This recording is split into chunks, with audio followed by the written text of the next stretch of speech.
당겨졌어요. 공대공뿐만 아니라 멀티롤 전투기, 다 임무 전투기로 이제 변신하는 겁니다. 상대방의 방공망을 교란하는 전자전 장비도 이제 업그레이드가 될 거고, 국산 전투기용 무장들이 대규모로 늘어날 겁니다. 타우러스만큼의 이제 벙커버스터 기능도 갖췄을 거라고 좀 추정이 돼요. 뭐 중동이라든가 폴란드라든가 이런 나라들이 좀 도입에 가까워지겠죠.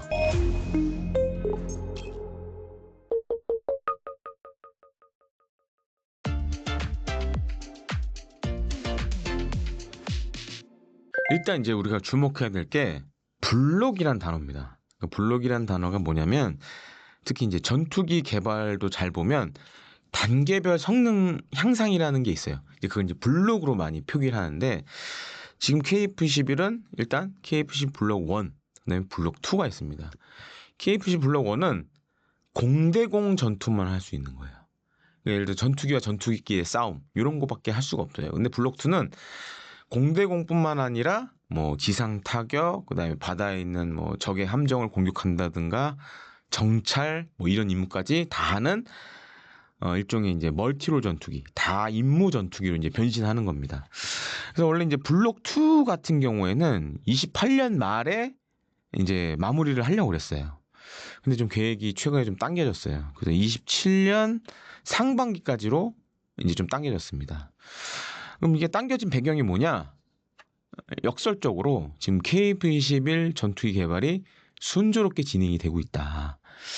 그리고 이제 보통 이제 KF-21 전투기 경쟁 기종들하고 봤을 때, 이제 프랑스의 뭐 라팔이라든가 유럽의 유로파이터 타이푼도 과거에 이런 전투기를 개발할 때도 이렇게 많이 했어요. 처음에는 이제 공대공 성능만 갖다가 가용할 수 있는 무장들을 먼저 단계별로 적용하는 그런 과정들을 거쳤어요. 그래서 지금 제가 봤을 때는 일단 이제 공대지나 이런 임무에 사용할 수 있는 무장들을 먼저 좀 달겠다라는 것도 좀 보여지고, 또 한 가지로는 이제 얼마 전에 이제 그 태국과 캄보디아 간에 약간 전쟁 아닌 무력 충돌이 발생했죠. 거기서 우리가 만든 KGGB가 큰 역할을 했는데, 제가 이제 약간 추정하기로는 이 블록 2 관련돼서 사실 이제 KGGB도 들어가 있습니다. 그래서 이런 것들을 좀 먼저 빨리 좀 보내려는 걸로도 보여지고, 또 한 가지로는 이제 추정하기로는 이제 KF-11에 관심을 갖고 있는 나라들이 많아요. 근데 이제 지금 KF-11 블록 1은 공대공 전투만 할 수밖에 없으니까 사실 사기 애매한 측면이 있어요. 같은 돈이면 예를 들어서 좀 공대공도 하고 공대지도 하고 공대함도 하고 정찰도 했으면 좋겠는데, 아직은 이제 그게 안 되다 보니까 약간 그런 관심 있는 나라들이 좀 얘기도 한 것 같아요. 블록 2가 좀 빨리 되면 우리가 좀 살 수도 있다라고 좀 얘기를 한 걸로도 보여지고, 그래서 우리 정부도 좀 당겨서 하는 것 같고, 그러니까 좀 정리해서 말씀드리자면 일단 KF-21 개발이 생각보다 좀 빨리 진척이 되고 있고, 해외 도입국들도 좀 빨리 했으면 우리가 좀 살 수 있을 것 같은데라고 약간 시그널을 보내는 것 같아요. 그래서 이런 것들을 고려해서 우리 정부나 이제 제작사인 한국항공우주산업이 좀 스케줄을 좀 땡기려는 거 아닌가, 좀 이렇게 보여지고 있습니다. KF-21 뭐 공대지, 공대함 무장들이 뭐 여러 가지가 있습니다. 한 그게 10여 가지 정도 되는데, 일단 우선 제이담 같은 경우에는 이게 우리말로 하면 합동 정밀 직격탄이라고 합니다. 이제 미국에서 만든 거예요. 제이담은 보통 이제 GPS하고 관성화법 장비를 같이 쓰는 복합 유도 방식의 정밀 유도 폭탄인데, 키트로 돼 있어요. 그래서 일단 이제 멍텅구리 항공폭탄에다가 키트를 장착해서 이제 정밀 타격을 하는 그런 일종의 스마트 폭탄이라고 생각하시면 되고, 그다음에 KGGB는 한국형 제이담이라고 불려요. 근데 이제 제이담하고 좀 다른 게 뭐냐면, 제이담은 사실 사거리가 좀 짧아요. 근데 KGGB는 사거리가 한 100km 정도 됩니다. 그래서 잘 보시면 제이담은 사실 이게 이런 긴 날개가 달려 있진 않아요. 근데 KGGB는 긴 날개가 달려 있어서 이게 목표물에 활공해서 날아가서 타격하는 또 그런 기능을 갖고 있습니다. 그리고 산 뒤에 숨어 있는 그런 목표물도 이렇게 선회를 해서 활공해서 떨어지는 이런 것도 각 기능들을 갖고 있어요. 그래서 이제 그런 좀 차이가 있고, 그 다음에 뭐 레이저 유도 폭탄 이런 것들도 이제 미국에서 들여오는 레이저 유도 폭탄도 장착이 되고, 그다음에 뭐 정전탄. 정전탄은 아마 많이 모르실 거예요. 정전탄이 뭐냐면 이름 그대로 정전을 일으키는 폭탄입니다. 그래서 우리 잘 보면 이제 변전소 같은 데다가 일종의 특수 물질을 뿌려가지고 변전소를 마비시켜 버리는 거예요. 정전을 일으키는 뭐 이런 것들도 지금 이제 장착을 하려고 그러고 그동안 사실 이제 우리 공군 같은 경우에는 대부분 해외에서 전투기를 들여왔어요. 미국에서. 잘 보시면 지금 이제 뭐 F-16, KF-16, 그다음에 F-15K, F-35 다 미국에서 들여온 전투기죠. 근데 이런 전투기들의 이제 국산 무장을 사용하려고 그러면 과정이나 절차가 되게 복잡해요. 일단 첫 번째로는 전투기를 만든 미국의 업체에다가 허가를 받아야 돼요. 그다음에 또 한 가지는 미정부 허가도 받아야 돼요. 그리고 이제 무장을 또 달려면 각종 테스트도 진행해야 되고 체계 통합도 해야 돼요. 그러니까 우리 이제 컴퓨터 보면 마우스 끼고 뭐 이러잖아요. 키보드 끼고 이런 과정들이 다 필요해요. 그런 과정에서 우리가 그 해외 항공기 업체에다가 돈도 줘야 돼요. 체계 통합하는 게 다 비용이 들어갑니다. 그리고 테스트도 해야 되고. 그래서 사실 그 국산 이런 전투기용 무장이 그동안 발전을 못했어요. 물론 우리가 KGB도 만들었지만 KGB도 잘 보면 FA-50, 뭐 KF-5EF, 뭐 F-16, F-15K 이런 다 쓸 수 있는데 전투기의 두뇌라고 할 수 있는 임무 컴퓨터와 이렇게 통합이 되어 있지는 않아요. 별도의 단말기를 가지고 쓰는 방식이었어요. 그러다 보니까 약간 운용에 좀 불편함이 있었죠. 근데 지금은 우리가 KF-10이라는 국산 전투기를 만들었기 때문에 뭐 해외 업체에 돈 줄 필요 없이 그냥 우리가 하면 돼요. 그래서 향후에 이제 아마 이런 국산 전투기용 무장들이 대규모로 늘어날 겁니다.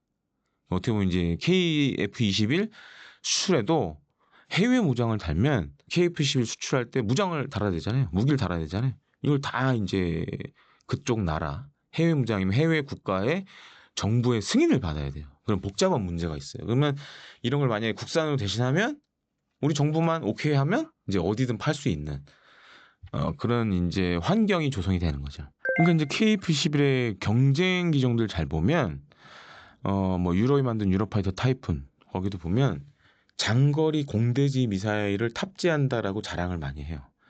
이제 유로파이터 타이푼은 뭐 타우러스, 그다음에 스톰 섀도우, 스칼프 이지 한 사거리 300km 이상 되는 나라마다 좀 차이는 있지만 뭐 300km, 500km, 타우러스는 거의 이제 500km급이고 왜냐면 이제 이런 그 유로파이터 타이푼이나 라팔 같은 경우 보면 완전한 스텔스 전투기가 아니에요.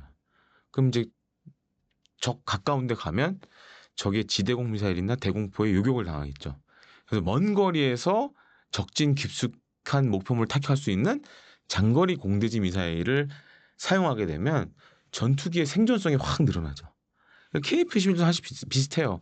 KF-11도 물론 이제 외형적으로는 저피탐 설계, 그러니까 스텔스 설계가 돼 있지만 일단 밖에 무장을 달면 이게 효과가 없어요.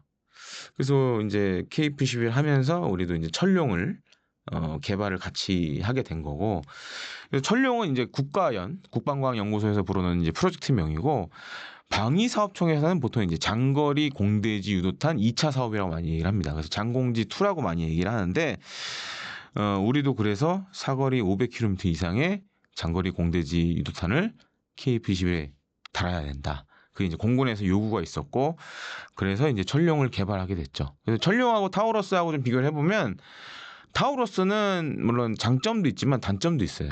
첫 번째 단점이 뭐냐면, 미사일을 전투기에 장착하기 전에 연료를 넣어줘야 돼요. 왜냐면 이제 그 타우러스 같은 경우에는 항공기랑 비슷해요. 그 터보팬 엔진이 달려 있어요. 그래서 이게 항공 연료로 돌아가는 거거든요. 근데 이제 타우러스의 이제 가장 큰 단점 중에 하나가 이거를 쏘기 전에 연료를 넣어서 장착을 해야 돼요. 근데 반면에 천룡은 보관이 가능한 연료를 사용해요. 그러니까 이제 연료를 따로 넣을 필요 없이 연료를 넣어놨다가 필요할 때 그냥 사용하면 되는, 쏘면 되는 방식이에요. 그러니까 그런 점에서 일단 강점이고, 유도 방식 같은 경우에도 타우러스는 좀 복잡해요. 그러니까 지상에서 뭘 입력해줘야 되는 게 되게 많아요. 이런 것들 제가 봤을 때는 좀 간소화 시켰을 걸로 보여지고, 또 한 가지 천룡의 강점으로는 미사일 모양이 잘 보면 되게 스텔스화 돼 있어요. 그래서 지금은 사실 이런 장거리 공대지 미사일 같은 경우에 적의 지대공 미사일에 유혹될 확률이 있습니다. 그래서 우리나라는 개발 때부터 스텔스 설계를 적용해서 그러한 거를 최소한으로 낮췄죠. 그래서 적의 지대공 미사일에 유혹될 확률도 최소화시켰고 적의 레이더에 발견될 확률도 최소화시켰다. 그런 측면에서는 타우러스보다 이제 강점이라고 할 수 있고, 그다음에 타우러스만큼의 이제 벙커 버스터 기능도 갖췄을 거라고 좀 추정이 돼요.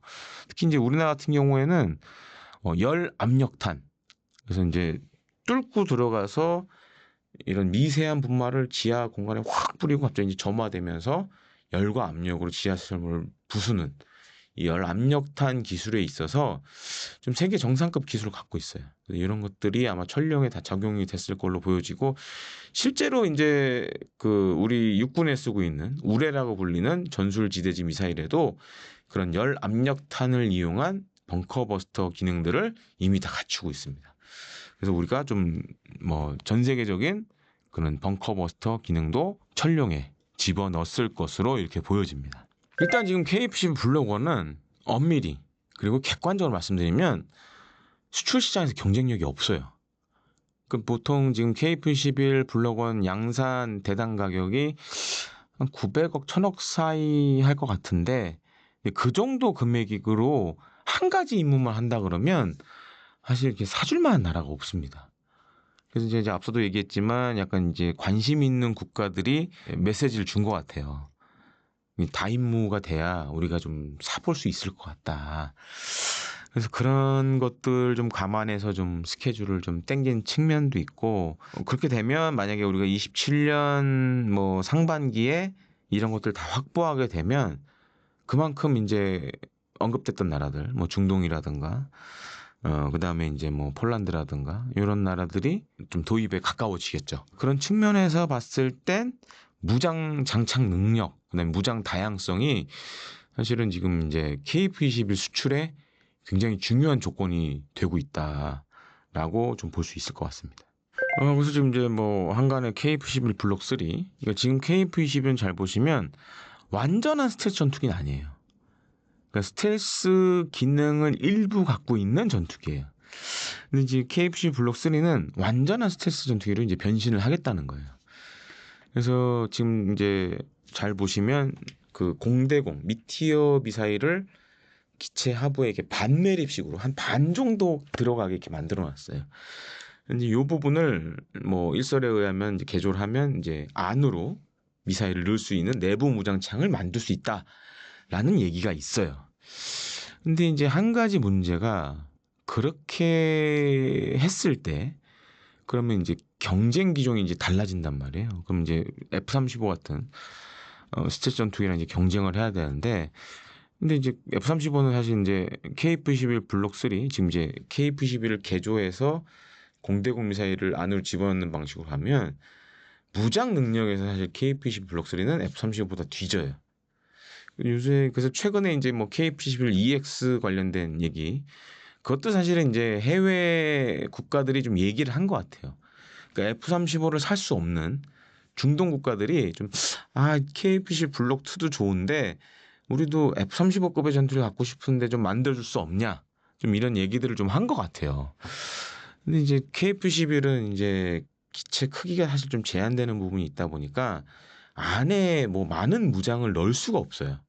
그리고 그렇게 하다 보면 어딘가 공간이 점점 줄어들겠죠. 그래서 제가 봤을 때 이제 연료 탑재하는 부분이 줄어들 수밖에 없는데, 그런 문제들이 있어서 이제 뭐 최근에 나온 KF-21EX 같은 경우에는 요 동체 옆에다가 연료를 넣을 수 있는 이제 컨퍼멀 탱크라는 거를 좀 새로 장착된 그런 CG가 나오기도 했어요.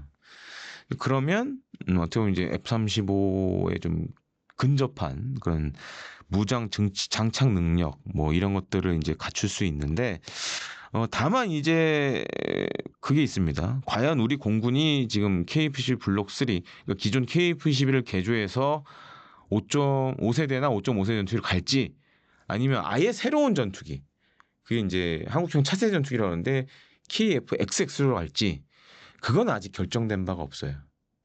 다만 이제 한국항공산업 특히 이제 KFC 만드는 카 입장에서 봤을 땐 그런 해외 국가들의 니즈가 있거든요. F-35급 같은 거 하나 있으면 우리가 사줄 수도 있다라는 좀 그런 니즈들이 있기 때문에 그런 걸 반영해서 지금 KF-21EX를 지금 진행을 하려고 하고 있고, 반면에 이제 유무인복합은 약간 별개의 얘기예요.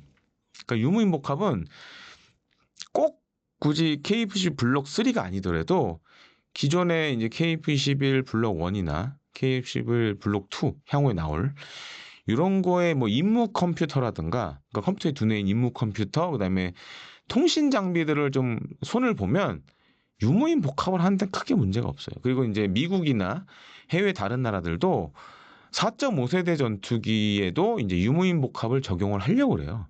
그래서 이제 꼭 그게 5세대 전투기의 핵심은 아니다, 유무인 복합이. 그런 측면으로 봐야 될 것 같고, 또 한 가지로는 이제 KF-21 블록 2 같은 경우에는 블록 1에 없던 새로운 장비가 추가가 됩니다. 그래서 그게 이제 EOTGP라고 영어로 얘기 많이 하는데, 전자광학 및 목표 추적 장비. 그래서 이제 지상이나 해상에 있는 목표물을 그렇게 보시면 돼요. 이제 우리 저기 스마트폰 보면 줌으로 막 당겨서 보고 이러잖아요. KF-21 EOTGP도 지상이나 해상에 있는 목표물을 전자광학 장비를 이용해서 뭐 줌을 확대해서 보기도 하고, 아니면 야간에 이제 열 영상 이런 걸 통해서 보기도 하고, 레이저 유도를 한다던가, 그다음에 뭐 GPS 그런 폭탄들을 유도하는데 사용하는 핵심적인 장비입니다. 그래서 이게 KF-21 블록 2에도 이제 장착이 될 거고, 그다음에 이제 KF-21 블록 2 같은 경우에는 상대방의 방공망을 교란하는 전자전 장비도 이제 업그레이드가 될 거고, 뭐 앞서 살펴봤듯이 뭐 공대한 무장 이런 것들도 대폭 늘어날 거예요. 다만 이제 KF-21 블록 3는 그 밖에 다는 EOTGP를 이제 안에 내장형으로 바꿔야 되는 문제도 있고, 또 여러 가지 뭐 스텔스 성능을 가질 수 있는 뭐 필름이라든가 도료라든가 이런 것도 개발을 해야 되고, 어떻게 보면 사실상 새로운 전투기를 만든다고 봐야 돼요. 그래서 개발비 자체도 아마 많이 들어갈 수 있고, 여러 가지 좀 지금 개발 리스크도 있고, 그다음에 엔진도 사실 새롭게 만들어야 되는 여러 가지 문제들이 있죠. 그래서 이제 KF-21 블록 3가 과연 우리 공군이 이 방향으로 갈지 아니면 아예 새로운 전투기 만들지, 요거는 좀 더 지켜봐야 될 것 같습니다.